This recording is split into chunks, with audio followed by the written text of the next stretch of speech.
Hi friends. आज हम discuss करेंगे unit 6 external commercial borrowings ECB and foreign investments in India.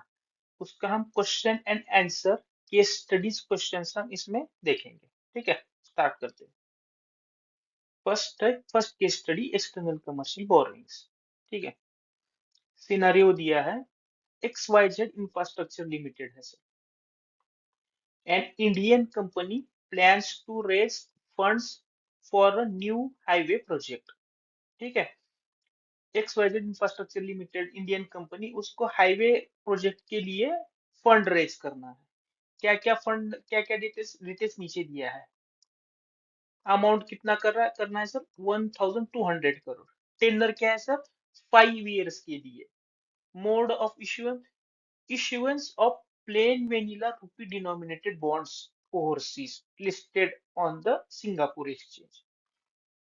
Plane vanilla मतलब sir उसमें कुछ भी, मतलब एकदम सिंपल रहता है वो। कुछ मॉडिफिकेशन, कन्वर्ट हो जाएगा इक्विटी में या डेट में हो जाएगा, ऐसा कुछ कंडीशन नहीं रहता है। एकदम प्लेन रहता है। और रूट कौन सा है सर, ऑटोमेटिक रूट। ठीक है, ये चार सिनारियो दिए हैं। तो हमें इसमें क्वेश्चन क्या है, under RBI ECB guidelines is this borrowing permissible. ये ऊपर जो चार दिया है ये परमिसिबल है क्या नहीं, एज पर आरबीआई गाइडलाइंस। ठीक है सर, चलो ऑप्शन देखते हैं सर। ऑप्शन ये, नो, INR denominated ECBs can not be issued overseas. ठीक है, बी क्या दिया है sir, yes, INR denominated ECBs plain vanilla bonds issued overseas are permitted under automatic route. No, minimum maturity must be 7 years for INR denominated ECBs. Yes, but only under the approval route, not automatic route. ठीक है sir. Under ECB हम INR भी fund raise कर सकते हैं and foreign currency, freely convertible currency में भी fund raise कर सकते हैं। किसमें सर, फ्रीली कन्वर्टिबल मतलब यूएसडी, जीबीपी, यूरो, जो भी फ्रीली कन्वर्टिबल है उसमें हम फंड रेज कर सकते हैं। तो INR ECB can not be issued overseas.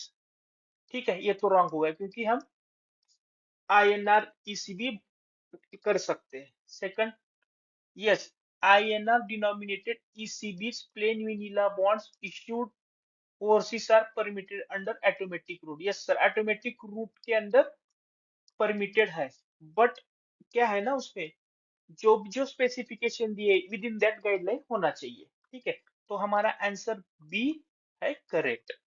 ठीक है, no, minimum maturity must be 7 years for INR denominated. So standard maturity period क्या है सर, मिनिमम 3 years होना चाहिए ईसीबी में। स्टैंडर्ड मैच्योरिटी उसमें सब कैटेगरी है, बट स्टैंडर्ड मैच्योरिटी पीरियड क्या चाहिए, मिनिमम 3 years। 7, तो फिर ये भी रॉन्ग हो गया। Yes, but only under approval route, not automatic route. Sir हम अप्रूवल रूट में भी कर सकते हैं, ऑटोमेटिक रूट से भी कर सकते हैं। उसका कुछ कैप और क्राइटेरिया है। क्राइटेरिया सेटिस्फाई होगा तो एडी बैंक, क्राइटेरिया सेटिस्फाई होगा तो एडी बैंक अलाउ करेगा, और क्राइटेरिया सेटिस्फाई नहीं हो रहा है तो आरबीआई की परमिशन लेनी पड़ती है। ठीक है सर,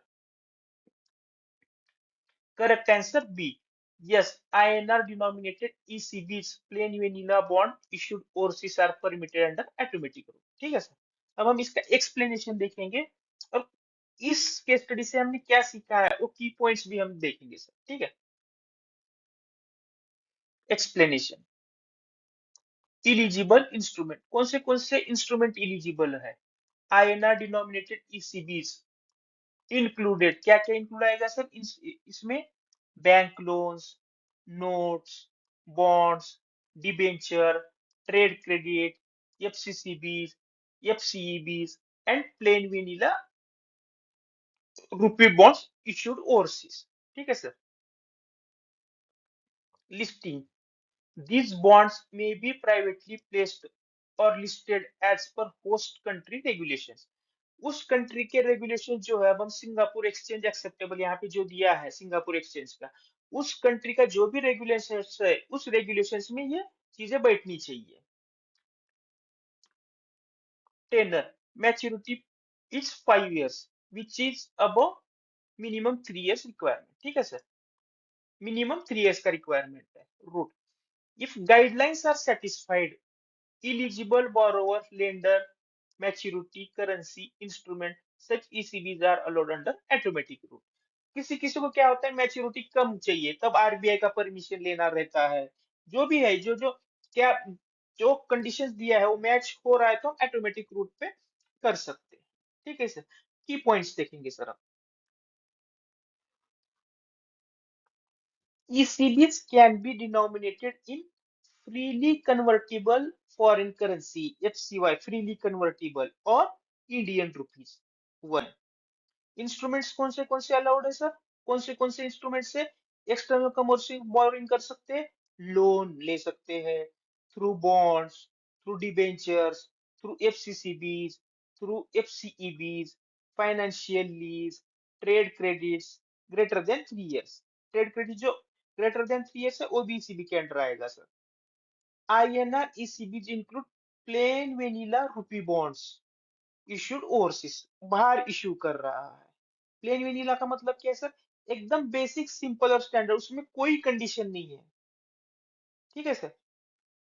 दो रूट है सर, एक एक ऑटोमेटिक रूट और दूसरा अप्रूवल रूट। ऑटोमेटिक रूट में AD category one bank if within limits, जो भी क्राइटेरिया है ईसीबी के उस लिमिट में बैठ रहा है तो एडी वन कैटेगरी आपको ऑटोमेटिक रूट से ईसीबी कर सकते हो। Approval route, RBI approval needed if conditions not met. ठीक है sir. Minimum average maturity normally equals to और greater than 3 subject to exceptions by RBI. Okay sir. अब next देखेंगे case study. Next, external commercial borrowings concepts. ये scenario हो sir. ABC Infrastructure Limited, an Indian company in the manufacturing sector, plans to raise USD 40 million through ECB।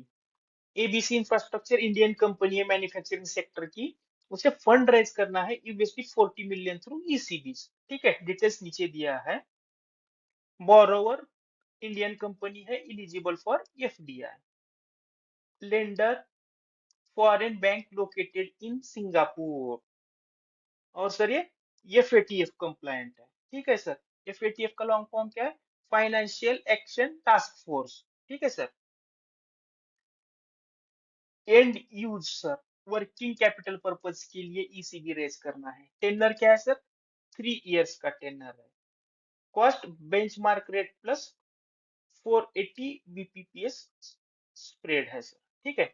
Benchmark rate India में ARR use होता है, alternate reference rate. जैसे हम housing loan में RLLR benchmark रहता है, उसके ऊपर हम स्प्रेड बनाते हैं, low risk, normal risk, high risk, same ऐसे ही है। Which of the following statements about this ECB proposal is correct? नीचे ऑप्शन दिए, उसमें का कौन सा करेक्ट है हमें चूज करना है। ठीक है सर। फर्स्ट हम क्या करेंगे, ऑप्शंस रीड करेंगे, जो जो रॉन्ग है हमको उसको कैंसिल करेंगे। द प्रपोजल इज इनवैलिड, क्या बोल रहा है sir? Invalid since working capital can not B funded by ECB. ECB के अंडर से हम वर्किंग कैपिटल के लिए भी फंड रेज कर सकते हैं, तो ये इनकरेक्ट है। The proposal is valid as lender and all-in cost conditions are met, but MEMP minimum average maturity period requirement is not satisfied. ये देखेंगे sir. The proposal is fully valid under automatic route. The proposal is valid since only INR denominated ECBs are permitted for working capital। ये क्या बोला है sir? Invalid। Proposal invalid क्योंकि INR denominated ECBs are permitted for working capital। हमने देखा था sir, INR ECBs plus foreign currency ECBs भी हम फंड रेज कर सकते हैं, तो ए भी इनकरेक्ट हो गया। The proposal is fully valid under automatic, इसका कुछ डिस्कशन नहीं है सर ऊपर, तो ए भी इनवैलिड हो गया। हम ऊपर कुछ कंडीशंस में नहीं है ये, तो बचा कौन सा सर? बी। बी अपना करेक्ट आंसर है। The proposal is valid as under as lender and all-in cost conditions are met, but minimum average maturity period requirement is not satisfied, is satisfied नहीं है। ठीक है। बी। ठीक है, अब हम इस एक्सप्लेनेशन देखेंगे सर। इलिजिबल बोरोवर, कौन कौन इलिजिबल है? Indian company eligible for FDI है। ठीक है, एफडीआई के लिए भी इलिजिबल है। Recognise lender, foreign banking Singapore FATF compliant है sir bank. End use working capital allowed है सर। ठीक है, बट स्ट्रिक्टर एएमपी। ठीक है, रूल क्या है सर? एवरेज मैच्योरिटी पीरियड का sir, minimum average maturity period का रूल है, देखिए। If ECB is used for working capital और जनरल कॉर्पोरेट पर्पस, हम ईसीबी जो फंड रेज कर रहे हैं वर्किंग कैपिटल के लिए, तो minimum average maturity period 10 years होना चाहिए सर, वर्किंग कैपिटल के लिए एंड जनरल कॉर्पोरेट के लिए minimum average maturity period 10 years होना चाहिए। ठीक है, और एक कंडीशन है sir, 5 years if from foreign equity holder only। ठीक है sir, an overseas investor holding 25% equity in the Indian company। ये जो सेकंड है ना सर, ठीक है, अभी हमने कौन सा जो कंपनी हमने देखा था उसमें, सपोज मुझे ईसीबी फंड रेज करना है, ठीक है, फॉरेन किसी से, कंपनी से या बैंक से, ऑलरेडी उस बैंक का इस कंपनी में, ठीक है सर, उस बैंक का इस कंपनी में ऑलरेडी इक्वल्स टू और greater than 25% equity share holding है, तब मेरा minimum average maturity period 5 years भी हो सकता है। समझ गए सर? ठीक है, जो कंपनी फंड रेज कर रहा है through ECB from foreign equity holder, उसी से जिसका इक्विटी ऑलरेडी है, फॉरेन इक्विटी होल्डर उसी से फंड रेज कर रहा है, तो उसमें मैच्योरिटी पीरियड 5 इयर्स तक भी हो सकता है। ठीक है, और सर अपना इक्विटी होल्डर का क्राइटेरिया क्या है sir? Investor holding 20 equals to और greater than 25% equity in the Indian company. ठीक है, स्ट्रेट फॉरवर्ड है sir. Clear? ECB is from foreign bank, not equity holder. अपने कहां से ले रहे हैं सर? फॉरेन बैंक से ले रहे हैं, not equity holder. So required MP is 10 years, but company proposes only 3 years, इसलिए अपना बी आंसर करेक्ट था sir. All in cost ceiling benchmark plus 480 BPS within the benchmark. Benchmark कितना था sir अपना? Benchmark plus 500 BPS. Hence lender and cost are valid but tender is non compliant. Okay sir, अब हम इस case study से क्या सीखा है सर, की लर्निंग, वो देखेंगे।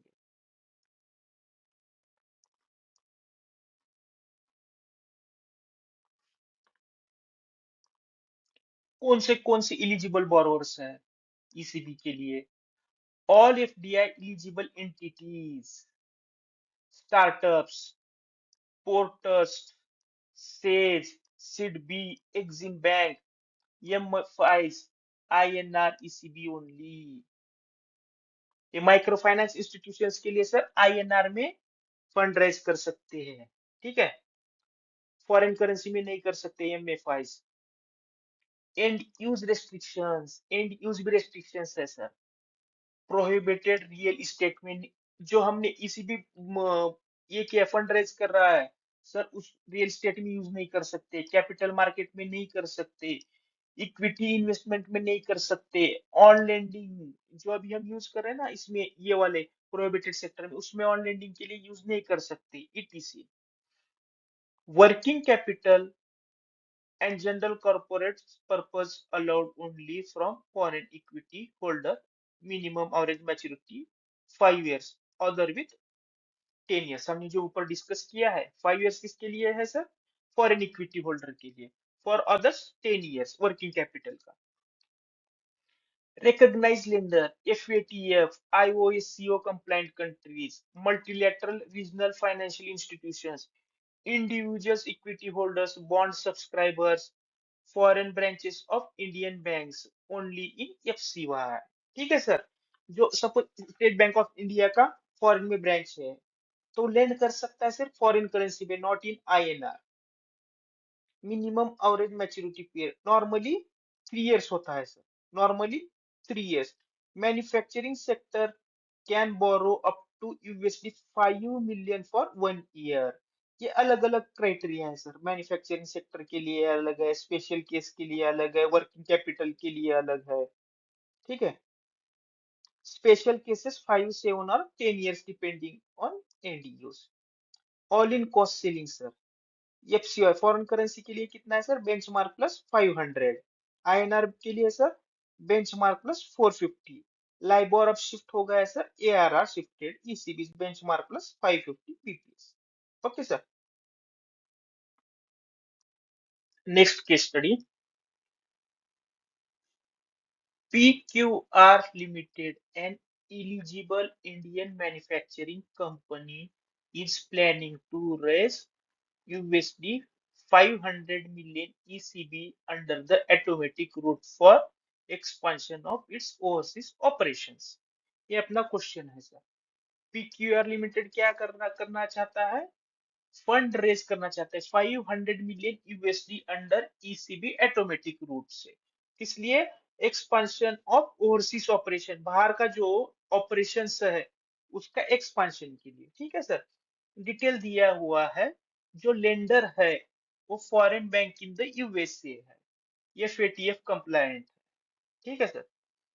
पर्पस क्या है sir, foreign currency expenditure, foreign का जो एक्सपेंडिचर है वो फॉरेन करेंसी में होगा। ठीक है। प्लान करेंसी चेंज करना है from USD to euro. Borrower intends to park unused ECB proceeds abroad temporarily. पैसा ले लिया है बट थोड़ा टाइम लगेगा उसे खर्च करने में, तो टेम्पररीली कहीं पे वो पार्क करना चाहता है।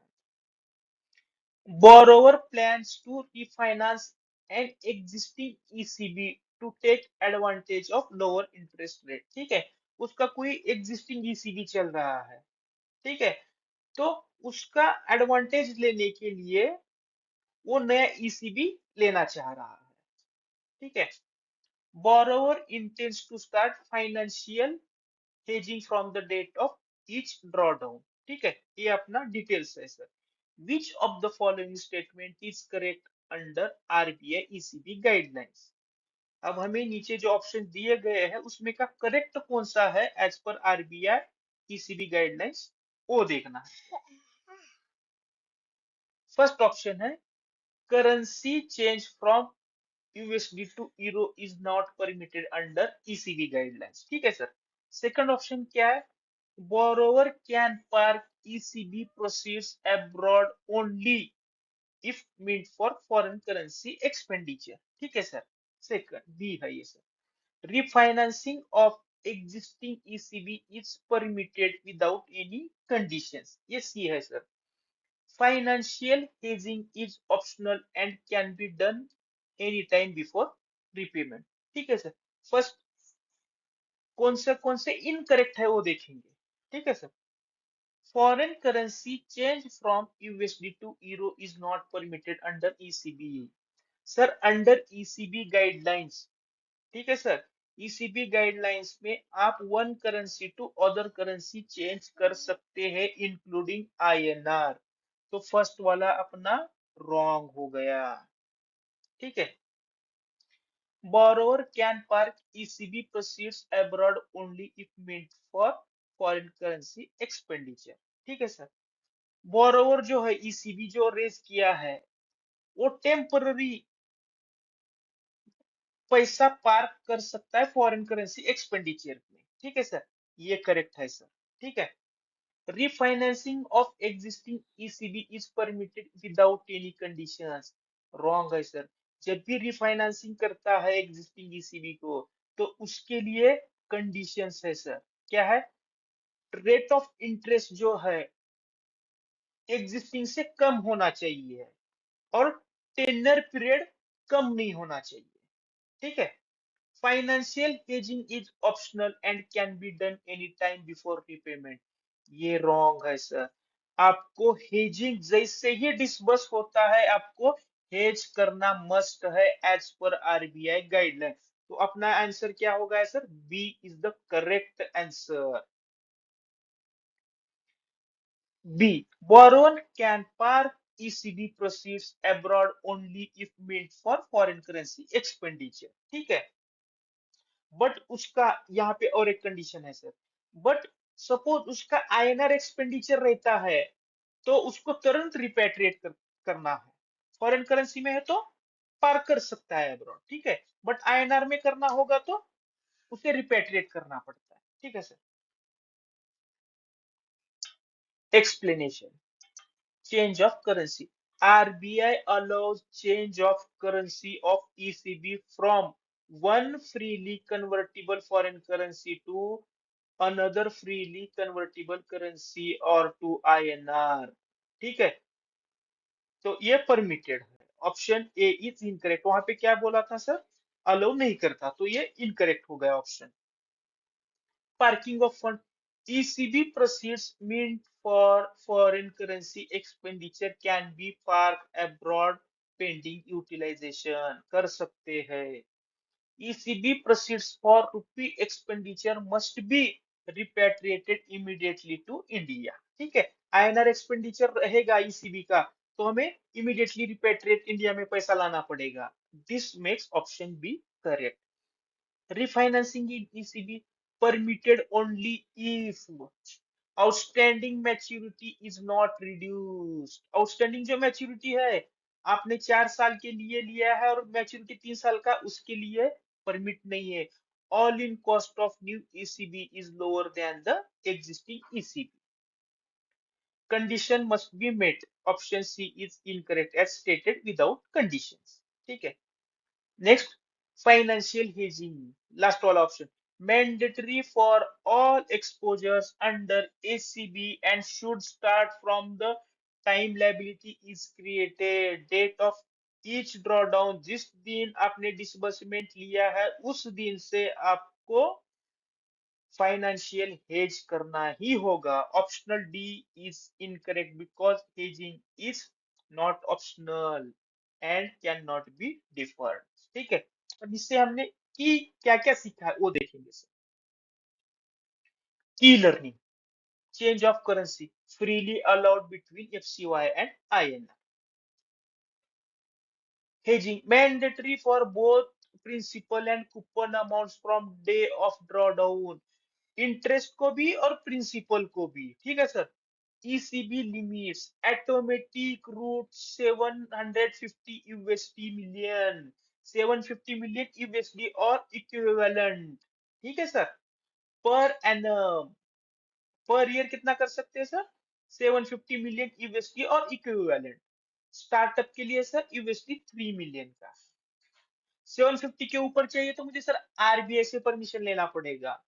Lender restriction must be FATF compliant होना चाहिए। Foreign branches of India banks permitted only for FCY ECB, INR में नहीं कर सकते। Parking of ESB proceeds allowed abroad for foreign currency expenditure only. ठीक है, rupee expenditure funds must be repatriated immediately to India।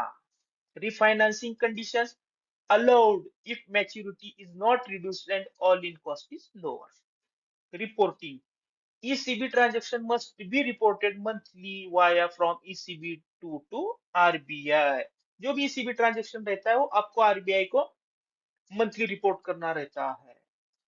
Changes in ECB parameter must be reported with in 7 days via revised from ECB। ठीक है, आपका जो भी changes करना है और जो मंथली रिपोर्ट आपको ईसीबी का आरबीआई को भेजना रहता है। Next, ECB reporting requirements. Question, XYZ Limited, an eligible Indian company, has recently raised an ECB USD 100 million under the automatic route। ठीक है, XYZ लिमिटेड ने ऑटोमेटिक रूट से 100 मिलियन यूएसडी रेज किया है। Details, Borrower received drawdown before obtaining loan registration number from RBI. Monthly ECB transactions are reported after a delay of 40 days. Borrower intends to regularize the delay in reporting by payment of fees. ठीक है, option देखेंगे. Which of the following is correct under RBI ECB reporting guidelines? ठीक है sir.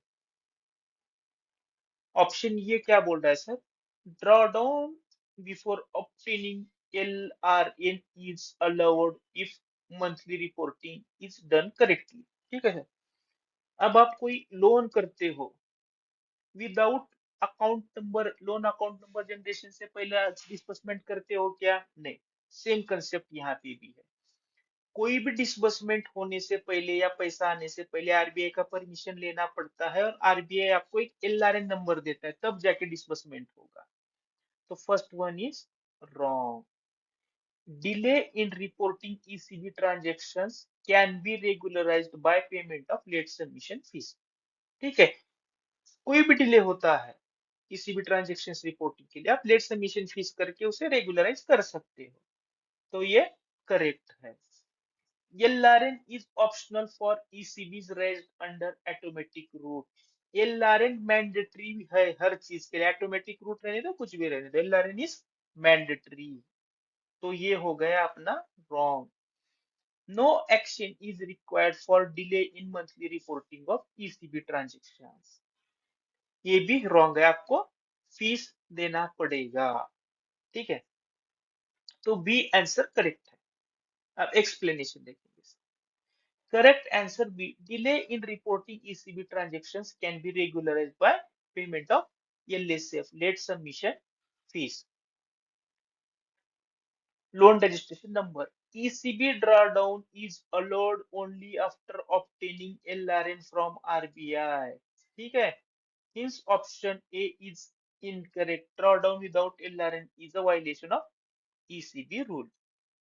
LRN is mandatory even under automatic route. Automatic route में भी आपको LRN number mandatory है. तो अपना सी भी रॉन्ग हो गया, ये रॉन्ग हो गया, सी रॉन्ग हो गया. Monthly reporting. Borrower must report actual ECB transaction in form ECB 2 returns through AD category 1 bank. Monthly करना है. This should reach RBI within 7 working days from the close of the relevant month. Month खत्म होने के बाद with in 7 days RBI को मिलना चाहिए.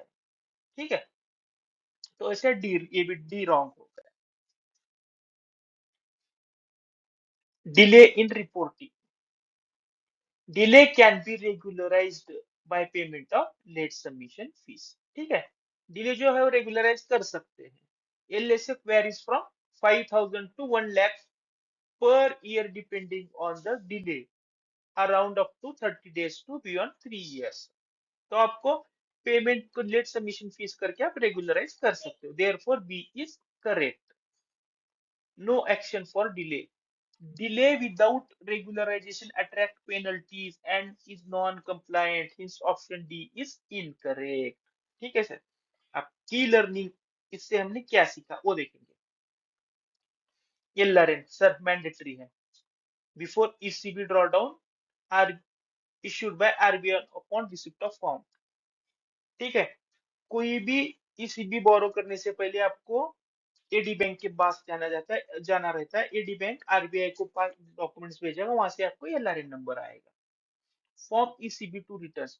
Monthly reporting of actual ECB transactions via AD category 1 bank within 7 working days of month and.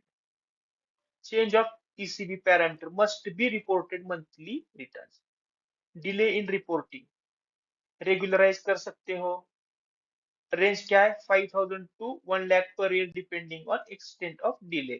Delay may be 30 days to beyond 3 years. Penalties accordingly. Okay, sir. ठीक. Next case study. Conversion of ECB into equity. Question. Element Limited, an eligible Indian company, has raised ECB of USD 50 million under the automatic route. The company plans to convert the ECB into equity shares. ठीक है sir, क्या बोल रहा है यहाँ पे? Element limited company है, Indian company, उसने फंड रेज किया है अंडर ऑटोमेटिक रूट। अब कंपनी को जो फंड रेज किया है उसे इक्विटी शेयर्स में कन्वर्ट करना है। Which of the following statement is correct under RBI guidelines? ठीक है, ऑप्शन ये कहता है conversion of ECB into equity can be done without lender's consent if the borrowing company is under the automatic route. Without lender consent से कर सकते हैं क्या सर? जनरल लॉजिक लगाना है यहाँ पे? नो सर, लेंडर को भी जब लोन एग्रीमेंट बनता है तब सभी चीजें उसमें इंक्लूड रहते हैं। तो second is incorrect, sorry, A is incorrect. Conversion should be done in compliance with FDI policy, sectorial caps, pricing guidelines. जो भी अपना ये है कन्वर्शन, उसके लिए हमारा एफडीआई पॉलिसी जो है उसके अंडर आना चाहिए। सेक्टोरियल कैप्स, जैसे बैंकिंग में इतना रहेगा एफडीआई, प्राइसिंग गाइडलाइंस, हर चीज जो है कैप दिया है गवर्नमेंट से, तो बी करेक्ट है sir.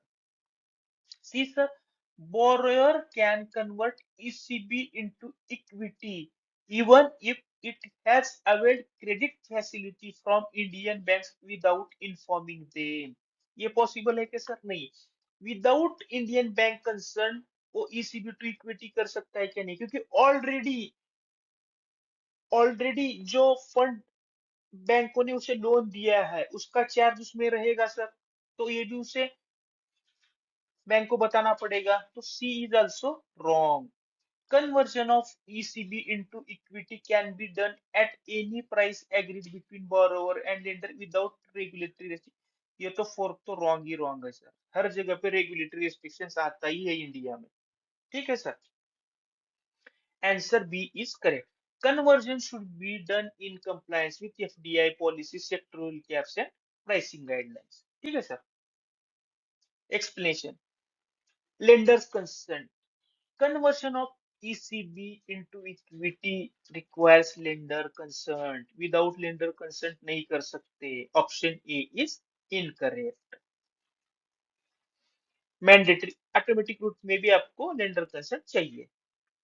The borrower company activity must fall under the automatic route of FDI. FDI में भी ऑटोमेटिक रूट है और अप्रूवल रूट है, और ये जो एक्टिविटी है बोरोइंग कंपनी की, उसकी जो एक्टिविटी है वो ऑटोमेटिक रूट में होना चाहिए। Conversion must be comply with sectorial caps as per FDI policy adhered to RBI pricing guidelines. Option B is correct. Next, credit facilities from Indian banks. If the borrower has an existing credit facility, all prudential guidelines of RBI must be complied with, including obtaining consent of the lender. Lender का consent आपको लेना ही है। Option C is incorrect. borrower cannot bypass the lender and the bank consent. Pricing guidelines. Conversion must follow RBI's prescribed pricing guidelines and cannot be arbitrary. Option B is incorrect. Regulatory restriction always apply to pricing for conversion. Key learning. Conversion of ECB into equity is permitted only if, ये permit करता है कब? जब आपका automatic route of FDI में बैठता है, lender का कंसेंट होना चाहिए, सेक्टोरियल कैप आपको एडहेयर करना है, आरबीआई प्राइसिंग गाइडलाइंस फॉलो करना है, consent of other lenders is obtaining borrower has existing credit facilities from Indian bank. This ensures transparency, compliance with foreign investment norms and safeguards and borrower interest. Okay. Next case study: foreign investment FDI and FPI. Okay. Question: An Indian company ABC Limited has received foreign investment of USD 20 million from foreign investor. The investor qualifies as person resident outside India, जो investor है वो person resident outside India है। Based on RBI and NDI rule answer the following questions. चार पांच questions है, इस पे हमें नीचे वाले क्वेश्चंस के आंसर देना है। Which of the following would classify as a foreign direct investment under NDI rules? ठीक है, तो फर्स्ट रॉन्ग कौन सा है ये देखेंगे। ठीक है, एफडीआई बोला है। एफडीआई में क्या होता है sir? If investment is equals to और ग्रेटर देन 10% रहेगा, बेसिक रूल है एफडीआई का, तो ये एफडीआई में आएगा। इन्वेस्टमेंट इक्वल्स टू और सॉरी, इन्वेस्टमेंट लेस देन 10% है तो foreign portfolio investment FPI, equals to और greater than FDI, less than 10% FPI, foreign portfolio investment. First one क्या है sir? Investment by PROI in 8% equity of listed Indian company on fully diluted basis. यहाँ पे 8% बोला है sir, तो ये FDI आएगा, एफपीआई एफपीआई, तो ये हो गया wrong. Investment by person resident outside India 12% equity of an unlisted Indian company, greater than 12% है तो एफडीआई में आएगा। ठीक है, ये करेक्ट है।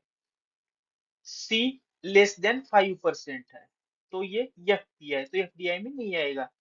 Investment by foreign venture capital investor listed in of Indian company less than 10%, ये भी एफपीआई में आएगा, तो ऑप्शन बी करेक्ट। ठीक है, correct answer B.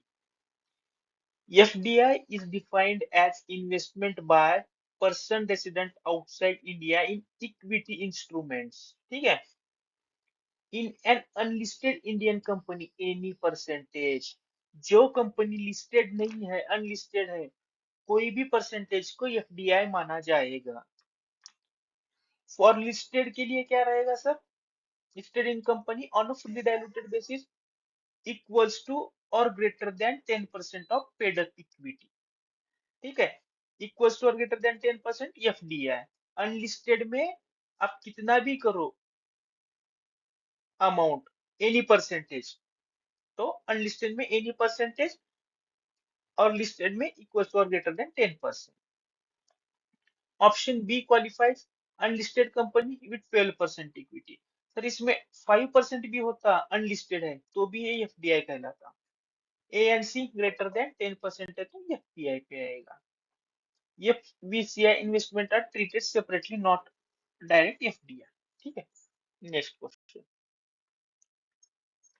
Which of the following are prohibited sectors for FDI? कौन से सेक्टर्स प्रोहिबिटेड किया है इन एफडीआई? रियल स्टेट नहीं करते सर, लॉटरी तो करना ही नहीं, टोबैको नहीं करना है, तो all of the above D आएगा। प्रोहिबिटेड सेक्टर्स एफडीआई रूल्स, ठीक है, NDI rules include lottery business including online gambling, casino, cheat funds, Nidhi business, trading in transferable development rights, real estate, manufacturing of tobacco, certain sectors closed for private investment, atomic energy and railways. Next question. Downstream investment means investment by a resident Indian company in another Indian company. ठीक है, investment by a foreign entity in an Indian company, investment by an Indian entity with foreign investment in another Indian company, investment by an NRI in foreign bonds। तो इसका answer है sir C, investment by an Indian entity with foreign investment in another Indian company. ठीक है, explanation. Downstream investment refers to an Indian entity, कौन सी India की entity है, with foreign investment investing in another Indian company, if the foreign investment in the investing entity equals to or greater than 50%, the entire downstream investment is treated as an indirect foreign investment. Example देखेंगे sir इसका. Example for clarity. Structure समझेंगे. Step 1, ये India की एक entity है, ठीक है. उसमें foreign direct investment of 60% from foreign investor, ठीक है. ये कंपनी में फॉरेन इन्वेस्टर ने 60% इन्वेस्ट किया है. कंपनी ए जिसमें ऑलरेडी फॉरेन ने इन्वेस्ट किया है, invest in company B another Indian company. B भी इंडिया की कंपनी है, उसमें ए ने इन्वेस्ट किया है. ये में किसका इन्वेस्टमेंट है सर? फॉरेन इन्वेस्टर का है. Interpretation step 2, because company A has foreign ownership equals to or greater than 50%, its investment in company B qualifies as downstream investment. ये क्या होगा सर? ये डाउनस्ट्रीम. डाउनस्ट्रीम मतलब क्या होगा? अभी ये इंडियन कंपनी है, ठीक है. इसमें फॉरेन में का किसी ने इन्वेस्ट किया है, ठीक है. कितना? इक्वल्स टू और ग्रेटर देन 50%. और ये ने इंडिया के ही, इंडिया में एक और एक कंपनी है बी, बी में इन्वेस्ट किया है. तो ये क्या होगा? Downstream investment. Company B is considered to have indirect foreign investment even though the foreign investor is not directly investing in company B, because B is a downstream in the chain of investment from the foreign investor, company A, company. ठीक है sir. Next. Next question, sir. What is the correct time frame for filing the foreign currency gross capital provision return for issuance of capital instruments to a foreign investor? ठीक है sir. इसका answer है sir with in 30 days of issuance. ठीक है. FCGPI return must be filed by the investee company within 30 days from the date of issue of capital instruments to a person resident outside India. अभी हमने जो ऊपर question discuss किए थे उसका की लर्निंग पॉइंट देखेंगे. FDI versus FPI. FDI equals to और greater than 10% in listed companies. Any percentage in unlisted companies LLP capital contribution. कुछ भी परसेंटेज हो, अनलिस्टेड कंपनी है, एलएलपी कैपिटल कंट्रीब्यूशंस, वो क्या कहलाएगा? एफडीआई. और लिस्टेड में इक्वल्स टू और ग्रेटर देन 10%. एफपीआई क्या रहेगा sir? Less than 10% in listed companies. Prohibited sectors, lottery, gambling, cheat funds, real estate, tobacco, atomic energy, railways. Downstream investment हमने डिस्कस किया है sir. Reporting under ENDI rules, FCC GPR within 30 days of issue of capital instrument. Capital instrument issue करने के बाद within 30 days. FCTRS within 60 days of transfer remittance of funds. Annual FRA return by 15 July of each year. Late submission fees. Penalize this delay in filing percentage doubles every 12 months of delay. ठीक है. Next. अब हम simple simple थोड़ा fast देखेंगे questions. Definition and routes of ECB. ABC Limited, an Indian company, wants to raise an external commercial borrowing in foreign currency for a period of 4 years. 4 years के लिए. Which of the following statement is correct? ECB can be raised only under approval route. ECB can be raised under automatic and approval route. ठीक है sir. B इसका right है. ECB हम automatic route या approval root से raise कर सकते हैं. ECB in foreign currency must have maturity at least. ठीक है. B is correct. ECB can be raised under either automatic route or approval route. Minimum maturity 3 years. INR ECBs are permitted. ECB route automatic and approval. Minimum average standard period क्या है sir? Minimum maturity 3 years equals to or greater than 3 years. Okay. Next question. Eligible borrower for ECB. Which of the following is not an eligible ECB borrower? ठीक है, option ये है port trust eligible है, startup eligible है, units in SEZ, unregistered NGO eligible नहीं है। Correct answer C. Only registered entities engaged in microfinance like NGOs, societies, cooperative क्या होना चाहिए? Registered होना चाहिए। Can raise only INR ECB. Unregistered NGOs are not eligible borrowers. Okay, next. Eligibility for ECB depends on entity type and registration. Minimum average maturity period. For a manufacturing sector raising ECB of 40 million, what is the applicable minimum maturity period? हमने देखा था USD 50 million under manufacturing sector के लिए 1 year तक maturity period रह सकता है। ठीक है, आंसर है ये। Manufacturing companies can raise ECB up to 50 million per financial year, MAP of 1 year, minimum average maturity 1 year के लिए भी ECB रेज कर सकते हैं। Next, for INR denominated ECB what is the all in cost selling?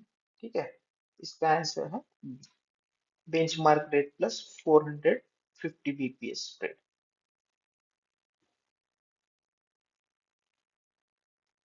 Which of the following is true regarding ECB norms? ECB drawdown can happen before obtaining loan registration number, wrong है ये। ECB borrower cannot park funds abroad. ECB proceeds for rupee expenditure must be repatriated immediately, ये correct है।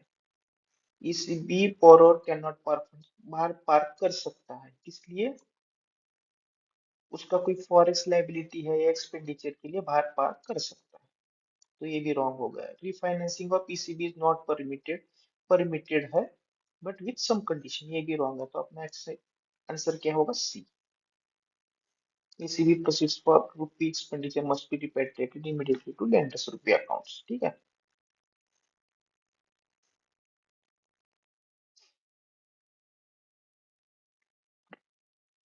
ABC Limited avail ECB in June 25, when should ECB to be submitted?